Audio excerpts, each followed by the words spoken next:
Hello everybody, today we're going to talk about the Bose QuietComfort Ultra unboxing and setup tutorial. Now the first thing you need to do is to add your headphones to the Bose Music app. Download the Bose Music app. The free Bose Music app lets you set up and control your headphones from a mobile device. Choose a voice prompt language, adjust noise cancelling levels, and more.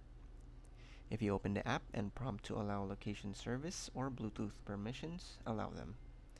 These are used so that the app can detect and control your product.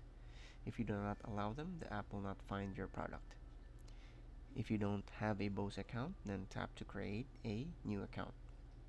If you already have a Bose account, then log in using your username and password.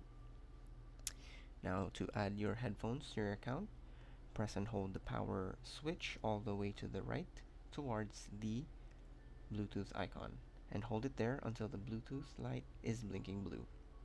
If you're wearing your headphones, you will hear "Ready to Connect."